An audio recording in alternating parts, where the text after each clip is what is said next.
Close loop বা feedback control system নিয়ে আমরা এখন জানার চেষ্টা করব।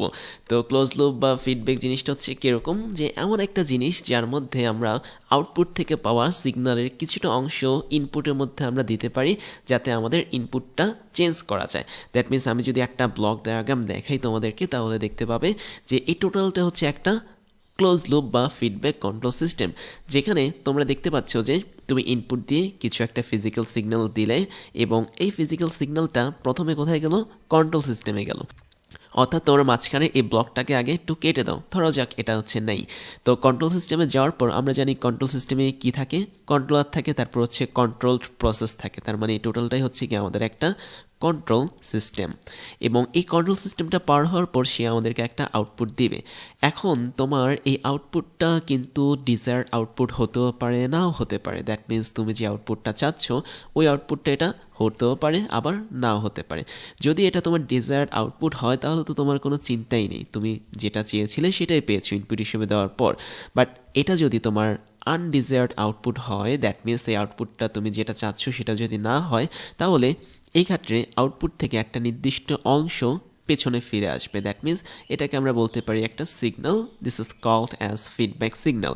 এবং অবশ্যই এই সিগন্যালটা ইলেকট্রিক্যাল সিগন্যালই হবে, কেননা আমরা জানি টোটাল কন্ট্রোল সিস্টেমটা কাজ করে ইলেকট্রিক্যাল সিগন্যালের উপর ভিত্তি করে। তো এই যে একটা ফিডব্যাক সিগন্যাল চলে আসলো, এই চলে আসার পর এখানে একটা ব্লক দেখা যাচ্ছে, বেসিক্যালি এটাকে বলা হয় ফিডব্যাকের একটা ব্লক। দ্যাট মিনস এই ব্লকের মধ্যেও কিছু প্রসেসিং ঘটে, এবং এই প্রসেসিংটা কোথায় যায়? একদম ওই ইনপুটের কাছে চলে যায়। প্রথমে আমি এই জায়গাটাতে একটা ক্রস দিয়েছিলাম, বলেছিলাম যে কিছু নেই এখানে, বাট এখন আমাদের এই ক্রসটা উঠিয়ে এখানে একটা জিনিসকে বসাতে হবে, যেটা আমরা অলরেডি বসিয়েছি, এই যে বৃত্তাকার একটা জিনিস। তো এই জিনিসটাকে বলা হয় কি? মিক্সচার। তো এটা কি করে? আউটপুট থেকে আসা মানে ফিডব্যাক সিগন্যালটাকে ইনপুটের সাথে এটা কম্পেয়ার করে, এবং এই কম্প্যারিজনের মধ্যে কি হয়? ইনপুটটাকে সে একদম ঠিক করে ফেলে। দ্যাট মিনস আমরা যে ইনপুটটা দিচ্ছিলাম সেই অনুসারে যেহেতু আউটপুটটা পাইনি, তা আমরা কি করব? এখন সিম্পলি ইনপুটটাকে চেঞ্জ করব। এবং ইনপুটটাকে যদি আমি চেঞ্জ করি, তাহলে হয়তো আমাদের অ্যাকচুয়াল বা ডিজায়ার্ড আউটপুটটা আসার কথা। তাহলে ফিডব্যাক সিস্টেম বা ক্লোজ লুপ সিস্টেম হচ্ছে এমন একটা সিস্টেম, যে সিস্টেমের মধ্যে আমরা অ্যাকচুয়াল আউটপুট পাওয়ার জন্য আমাদের যে ইনপুটটা আছে সেটাকে চেঞ্জ করি। কিভাবে চেঞ্জ করি? এই অ্যাকচুয়াল আউটপুট বা যে আউটপুটটা আমরা পেতে চাই, সেই আউটপুট থেকে একটা নির্দিষ্ট অংশ এসে ইনপুটের সাথে মিক্স হয়। মিক্স মানে হচ্ছে, আমি বলতে পারি এখানে বেসিক্যালি তারা যোগ হয় বা বিয়োগ হয়। অর্থাৎ এই ফিডব্যাক সিগন্যালটা ইনপুটের সাথে যোগও হতে পারে, বিয়োগও হতে পারে। এই দুটো হওয়ার মাধ্যমে সে আসলে এই টোটাল ইনপুটটাকে চেঞ্জ করে ফেলে। এবং চেঞ্জ হওয়া বা পরিবর্তন হওয়া এই ইনপুটটা যখন আবার এই ব্লকের মধ্যে ঢুকে, তখন পসিবিলিটি থাকে যে হ্যাঁ, এবার হয়তো আমরা ডিজায়ার্ড আউটপুট পাবো বা অ্যাকচুয়াল আউটপুটটা পাবো। তাহলে একদম সহজ কথা যদি বলি, আমাদের ক্লোজ লুপ সিস্টেম হচ্ছে কি?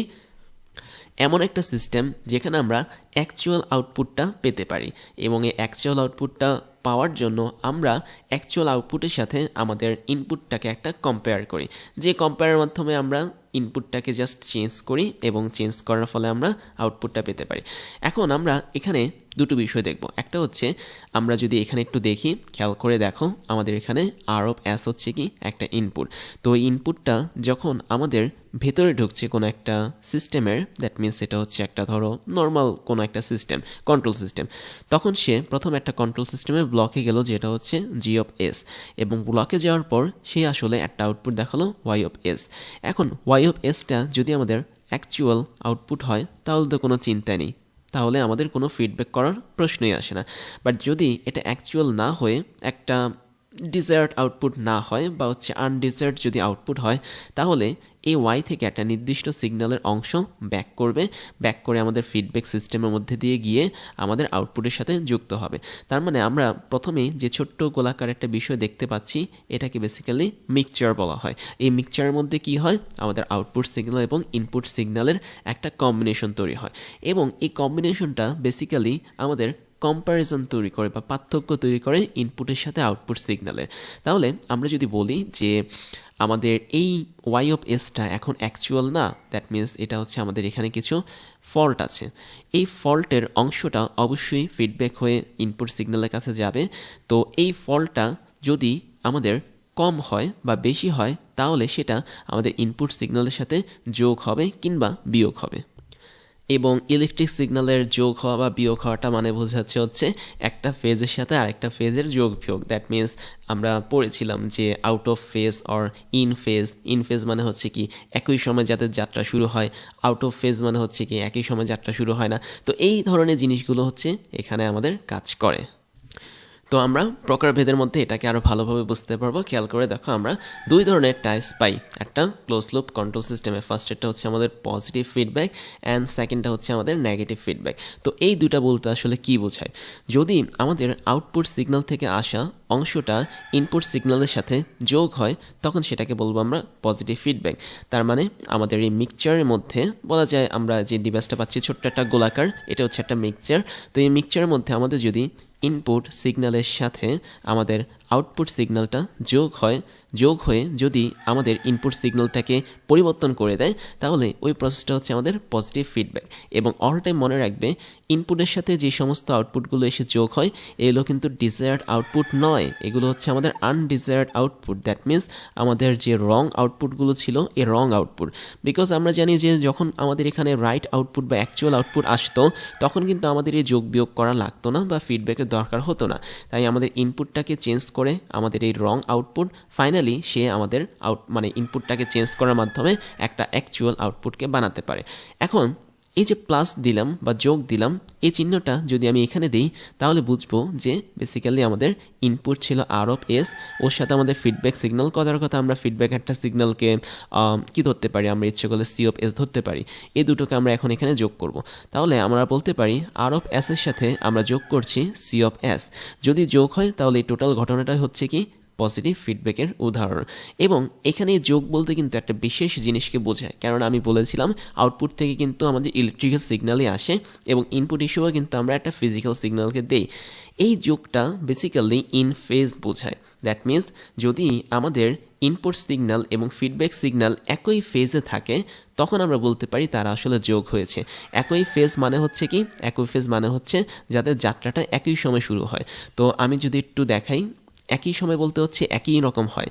ধরা যাক আমি এখানে একটা সাইনোসুডাল ওয়েভ আঁকলাম, এটা হচ্ছে আমাদের একটা সাইনোসুডাল ওয়েভ। এখন এই ওয়েভটা যেখান থেকে শুরু হয়েছে এবং এই ওয়েভটা যেভাবে কাজ করছে সেই ওয়েভের সাথে যদি অন্য একটা ওয়েভ কাজ করে তাহলে সেটা হচ্ছে কি ইন ফেজ। অর্থাৎ আমি যদি আরও একটা ওয়েভকে আঁকি ঠিক এই লালটার উপরে, তাহলে আমি বলতে পারবো এরা দুজন এখন ইনফেজে আছে। তো এরকমভাবে আমরা যদি লালটাকে ইনপুটের ওয়েভ ধরি, তারপর হচ্ছে নীলটাকে যদি আমাদের রং আউটপুট বা আনডিজায়ার্ড আউটপুটের ওয়েভ ধরি, তাহলে এখন তারা একসাথে ইনফেজ অবস্থায় আছে এবং ইনফেজ অবস্থা থাকাটাকে বলা হয় যোগ হওয়া। তাহলে এই ঘটনাটা ঘটে হচ্ছে আমাদের পজিটিভ ফিডব্যাকের সময়, যেখানে আমাদের এই জায়গাটাতে একটা যোগ চিহ্ন দিতে হয় এবং এখানে একটা যোগ চিহ্ন দিতে হয়। মিক্সচারে গিয়ে ইনপুট এবং আনডিজায়ার্ড আউটপুটটা যোগ হয় এবং ফাইনালি সেই চেঞ্জ হওয়া ইনপুটটা বের হয়ে আসে এবং সেটা একটা কন্ট্রোল সিস্টেমের মাধ্যমে গিয়ে অ্যাকচুয়াল আউটপুট দেখাতে পারে। এখন আমরা যদি নেগেটিভ ফিডব্যাকের কথা বলি, নেগেটিভ ফিডব্যাকে আসলে কী ঘটে? নেগেটিভ ফিডব্যাকে আমাদের ইনপুট সিগন্যাল থেকে আউটপুট সিগন্যালটা বিয়োগ হয় এবং আউটপুটে যে সিগন্যালটা থাকে অবশ্যই সেই সিগন্যালটা রং সিগন্যাল হিসেবে আসে। তাহলে এটা কিভাবে ঘটে? এটাকে আসলে আউট অফ ফেজ বলা হয়। দ্যাট মিন্স ওই সময়টাতে আমরা যখন ব্লক ডায়াগ্রাম আঁকবো তখন এই জায়গাটাতে আগে যেরকম মাইনাস ছিল সেই মাইনাসটাই কিন্তু এখানে থাকবে। দ্যাট মিন্স আমরা যদি আউট অফ ফেজের কথা বলি, একটা ফেজ যদি আমাদের এমন হয়, দ্যাট মিন্স একটা ফেজ ধরা যাক হচ্ছে আমাদের ঠিক এমন হলো। এখন আউট অফ ফেজ বলতে বোঝায় কি মোটামুটি 180 ডিগ্রি বিপরীতে। দ্যাট মিন্স এটা যদি আমাদের নীল রঙেরটা ইনপুট সিগন্যাল হয়, আমাদের রং আউটপুটটা যদি ঠিক 180 ডিগ্রি বরাবর এভাবে কাজ করে, তাহলে আমি বলতে পারবো এই টোটাল ঘটনাটা হচ্ছে কি একে অপরের আউট অফ ফেজে আছে। এবং আউট অফ ফেজে থাকা মানে হচ্ছে কি একটা সিগন্যাল আরেকটা সিগন্যাল থেকে মাইনাস হয়ে যাওয়া বা বিয়োগ হয়ে যাওয়া। তাহলে আমরা নেগেটিভ ফিডব্যাকের মাধ্যমে বেসিক্যালি ইনপুটটাকে কমানোর চেষ্টা করি, আমরা আনডিজায়ার্ড যে আউটপুট আছে সেটাকে বিয়োগ করার মাধ্যমে। আর পজিটিভ সিগন্যাল ফিডব্যাকের মাধ্যমে আমরা কি করি, আমাদের ইনপুট সিগন্যালটাকে একটু বাড়ানোর চেষ্টা করি যাতে সেটা অ্যাকচুয়াল আউটপুট দিতে পারে। এখন এই যে আমাদের ক্লোজ লুপ ফিডব্যাক সিস্টেম, এটা আসলে কোন জায়গায় কাজ করে? তোমরা হয়তো দেখে থাকবে যে আমাদের বিভিন্ন ধরনের রুম হিটার আছে অটোমেটিক, বা হচ্ছে আমাদের এয়ার কন্ডিশন আছে। তো এয়ার কন্ডিশনের কাজ কি, আমি যদি একটু ছোট্ট করে বলি, এয়ার কন্ডিশনের কাজ হচ্ছে রুমের তাপমাত্রা কথার কথা তুমি কমিয়ে 15 ডিগ্রি করে দিলা। ধরো করো আজকে অনেক গরম পড়ছে, তুমি জাস্ট 15 ডিগ্রি সেট করে ফেললে এয়ার কন্ডিশনারের তাপমাত্রা। এখন রুম টেম্পারেচারটা প্রথমে ছিল 25 ডিগ্রি সেলসিয়াস, যেটা হচ্ছে আমাদের স্বাভাবিকভাবে থাকে, এবং এটা যখন কমতে কমতে 15 হবে তোমার এয়ার কন্ডিশন চালানোর ফলে, তখন এই এয়ার কন্ডিশনের ভেতরে বেসিক্যালি একটা থার্মোকাপল থাকে। এই থার্মোকাপলটা করে কি, এটা আসলে আমাদের টেম্পারেচারটাকে ইলেকট্রিক সিগন্যালে কনভার্ট করে। তাহলে আমাদের এয়ার কন্ডিশনের ভিতরে একটা থার্মোকাপল থাকে, থার্মোকাপল, এবং থার্মোকাপলটা বেসিক্যালি ইলেকট্রিক সিগন্যালটাকে, মানে আমাদের যে টেম্পারেচারটা আছে এটাকে ইলেকট্রিক সিগন্যালে কনভার্ট করে ফেলে। তো যখন তোমার রুমের তাপমাত্রাটা 15 ডিগ্রি সেলসিয়াস হবে, তখন এই থার্মোকাপলের সেন্সরটা বুঝতে পারবে যে হ্যাঁ এখন রুমের তাপমাত্রা 15 ডিগ্রি সেলসিয়াস। তখন এই থার্মোকাপলটা একটা ইলেকট্রিক্যাল সিগন্যাল তৈরি করবে, এবং এই ইলেকট্রিক্যাল সিগন্যালটা বেসিক্যালি একটা ফিডব্যাক সিগন্যাল হবে, এবং এই ফিডব্যাক সিগন্যালটা আবারও টোটাল ইনপুটে চলে যাবে, অর্থাৎ তোমার এয়ার কন্ডিশনে চলে যাবে, এবং ফাইনালি তোমার এয়ার কন্ডিশন বুঝতে পারবে যে রুমের তাপমাত্রা 15 ডিগ্রি হয়েছে, এখন আর রুমের তাপমাত্রা কমানোর দরকার নাই, তাই আমাকে এখন অফ হতে হবে। তো বেসিক্যালি এই ক্লোজ লুপ সিস্টেমটা কাজ করে কোনো একটা অটোমেটিক মেশিনের মধ্যে। এছাড়া তোমরা অনেক ধরনের রুম হিটার দেখতে পাবে, যেগুলো হচ্ছে অটোমেটিক রুম হিটার। যেমন রুমের তাপমাত্রা যদি কমতে কমতে রুমের তাপমাত্রা আসলে কমায় না, হিটারগুলো বাড়িয়ে ফেলে। তো বাড়াতে বাড়াতে ধরো 30 ডিগ্রি বাড়িয়ে ফেললো, ফাইনালি যখন আমাদের 30 ডিগ্রি হয়ে যাবে রুমের তাপমাত্রা, তখন এটা অটোমেটিক বন্ধ হবে। আবার যখন 30 ডিগ্রি থেকে কমে যাবে তাপমাত্রা, তখন আবার সে রুমের তাপমাত্রা বাড়াতে থাকবে। তো এই কাজগুলো বেসিক্যালি করা হয় অটোমেটিক সিস্টেমগুলোতে। তাই আমরা বলতে পারি ক্লোজ লুপ সিস্টেম বা ফিডব্যাক কন্ট্রোল সিস্টেমগুলো হচ্ছে one kind of automatic system, যেগুলো দ্বারা আমরা অটোমেটিক্যালি আমাদের ইনপুটটাকে চেঞ্জ করতে পারি আউটপুটের উপর ভিত্তি করে। এখন আমরা কিছু জিনিস দেখব। প্রথমটা হচ্ছে আমাদের অ্যাডভান্টেজেস, দ্যাট মিনস আমরা কী কী সুবিধা পাচ্ছি আমাদের এই ক্লোজ লুপ সিস্টেম থেকে। তো আমরা ক্লোজ লুপ সিস্টেম থেকে ফার্স্টে যে সুবিধাটা পাবো সেটা হচ্ছে অবশ্যই এই সিস্টেমটা অনেক বেশি অ্যাকুরেট বা অ্যাকুরেসি বেশি। অ্যাকুরেসি বেশি মানে হচ্ছে কি, মানে এই সিস্টেমটা হচ্ছে একটা রাইট সিস্টেম। দ্যাট মিনস আমরা এখান থেকে অনেক ভালো পরিমাণে একদম এক্সাক্ট আউটপুটটা পেতে পারি, বিকজ আমরা দেখতে পাচ্ছি আমাদের এই আউটপুটটা যে যদি ডিজার্ভ না হয়, অটোমেটিক্যালি আমাদের এই আউটপুট থেকে একটা অপশন এসে ইনপুটের সাথে যুক্ত হয় এবং ইনপুটটাকে সে চেঞ্জ করে, এবং ইনপুটটা যখন চেঞ্জ হয় তখন সে আমাদের ডিজার্ভ আউটপুটটা দেখাতে পারে। তো আমি বলতে পারি অনেক বেশি অ্যাকুরেসি বা অনেক বেশি রাইট একটা সিস্টেম হিসেবে আমাদের ক্লোজ লুপ বা ফিডব্যাক সিস্টেমটা কাজ করে। এরপর আমরা বলতে পারি যে এই সিস্টেমের মধ্যে যদি কোনো এরর ঘটে, দ্যাট মিনস যদি কোনো ত্রুটি ঘটে, তাহলে আমরা খুব সহজে সেটাকে ডিটেক্ট করতে পারবো, বিকজ আমাদের এখানে ফিডব্যাক সিস্টেম আছে, যেখানে ফিডব্যাকের মাধ্যমে আউটপুটটা এসে ইনপুটটাকে ঠিক করে দেওয়া যাবে। তো আমি বলতে পারি এটার মাধ্যমে খুব সহজে আমরা এররটাকে কারেকশন করতে পারি। তাহলে এই সিস্টেমের মাধ্যমে আমরা এররটাকে কারেকশন করতে পারি। তারপরে আমরা বলতে পারি আমাদের এখানে নয়েজ দ্বারা তেমন একটা অ্যাফেক্টেড হয় না আউটপুট, বিকজ যখন আমাদের এখানে কোনো নয়েজ তৈরি হয় তখন সাথে সাথে সেই নয়েজটাকে আমরা ক্যান্সেল করতে পারি ফিডব্যাকের মাধ্যমে বা ইনপুট চেঞ্জ করার মাধ্যমে। তাহলে খুব ভালো একটা নয়েজ ক্যান্সেলেশন ক্ষমতা আছে এটা। তাই আমি বলতে পারি এখানে এটা খুব সহজে নয়েজ ক্যান্সেল আউট করতে পারে। এবং ফাইনালি আরও একটা জিনিস আমরা বলতে পারি এটা সম্পর্কে, যেটা হচ্ছে তোমাদের অটোমেশন সিস্টেম। দ্যাট মিনস আমরা কিন্তু এখানে কোনো একটা ডিভাইসে ওপেন লুপ, মানে ওপেন তো লুপ না, এটা হচ্ছে ক্লোজ লুপ।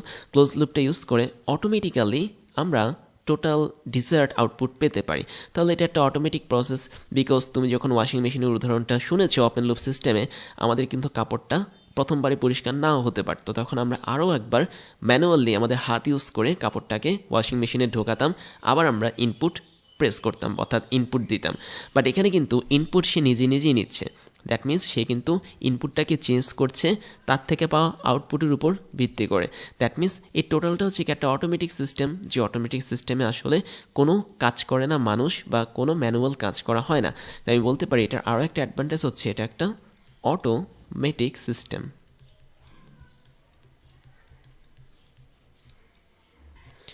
এরপর আমরা যেটা বলতে পারি সেটা হচ্ছে কিছু ডিসঅ্যাডভান্টেজেস আছে আমাদের এই ওপেন লুপ কন্ট্রোল সিস্টেমের। ওপেন লুপ তো না, এটা হচ্ছে ক্লোজ লুপ কন্ট্রোল সিস্টেমের। তো চলো আমরা এর কিছু ডিসঅ্যাডভান্টেজ বা অসুবিধাগুলো দেখে ফেলি। আমাদের ফার্স্ট যে অসুবিধাটা থাকতে পারে সেটা হচ্ছে যেহেতু আমাদের এই সিস্টেমের ভিতরে কিন্তু একটা ফিডব্যাক পাথ আছে, তার মানে এই সিস্টেমটার গঠন কিন্তু একটু জটিল, তাই না?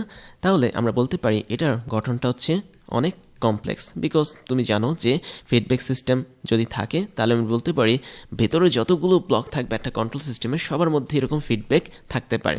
তাই আমরা বলতে পারি এই টোটাল ওভারঅল সিস্টেমটা হচ্ছে কি একটা জটিল স্ট্রাকচার তৈরি করে বা কমপ্লেক্স স্ট্রাকচার তৈরি করে।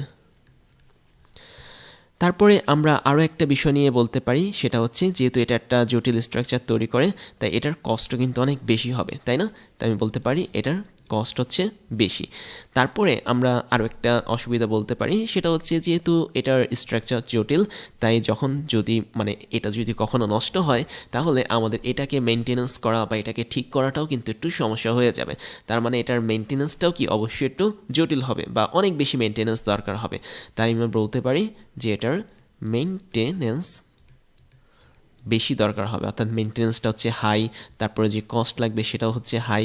এবং ফাইনালি আমরা আরও একটা ডিসঅ্যাডভান্টেজ বলতে পারি, সেটা হচ্ছে যেহেতু আমাদের এখানে একটা ফিডব্যাক সিস্টেম আছে, তোমরা দেখতে পাচ্ছ এই ফিডব্যাকটা যখন থাকবে তখন ওভারঅল গেইনটা কম হবে।